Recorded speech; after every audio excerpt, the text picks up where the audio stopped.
అందరికీ నమస్కారం. నేను ఈ వీడియో ద్వారా మీ అందరికీ నా ఒక చిన్న జర్నీని, నా ఒక చిన్న మెమొరీని షేర్ చేసుకోవాలి అని అనుకుంటున్నాను.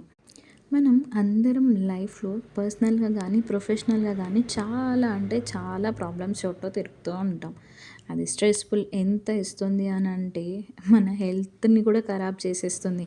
అలాంటి టైంలో మనకంటూ మనం కొంచెం టైం ఇచ్చుకొని, మనకి నచ్చిన వాళ్ళతో నచ్చిన ప్లేసెస్‌ని విజిట్ చేయడం ద్వారా ఇంకొన్ని డేస్‌ని మనం ఎనర్జిటిక్‌గా, హ్యాపీగా లీడ్ చేయగలుగుతాం. అలాంటి ఒక చిన్న జర్నీ ఈ నేను మీకు ఈ వీడియోలో చూపించే ఒక జర్నీ.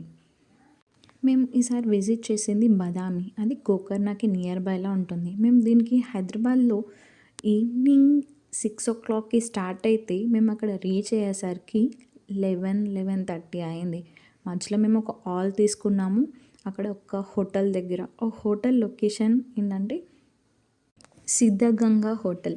ఆ హోటల్ మంచి స్టే మాకు దొరికింది. అక్కడ వెళ్ళి 2:00కి అట్లా రీచ్ అయ్యి అక్కడ నైట్ అంతా రెస్ట్ తీసుకొని మళ్ళీ ఎర్లీ మార్నింగ్ మేము లేచి స్టార్ట్ అయ్యి అక్కడ రీచ్ అయ్యేసరికి 11:30 అయింది.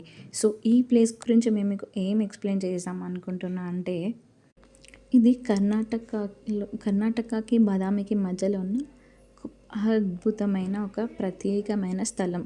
ఇది 5th to 7th సెంచరీకి సంబంధించింది. ఇది వేద మహర్షి అగస్త్యుని పేరు మీద ఉంది. ఈ సరస్సు చుట్టూ అనేకమైన టెంపుల్స్, భూతనాథ ఆలయాలు, ఇంకా శివుని ఆలయాలు, ఆ ఆర్కిటెక్చర్ ఎంత అద్భుతంగా ఉంది అంటే మన కళ్ళు ఆర్కిటెక్చర్ని మన కళ్ళల్లో బంధించుకోవడానికి.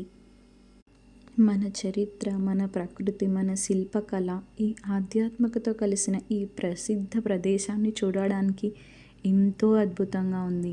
మనం ఎడ్యుకేషన్ అనేది ఇలాంటి హిస్టారికల్ ప్లేసెస్ని చూడడంలో కూడా ఎంతో సహాయపడుతుంది. పిల్లలకి ఓన్లీ స్కూల్కి వెళ్ళారు, వచ్చారు, అది చదువుకున్నారు, ఇది చదువుకున్నారు అని కాకుండా ఇలాంటి హిస్టారికల్ ప్లేసెస్ని చూపించడం వల్ల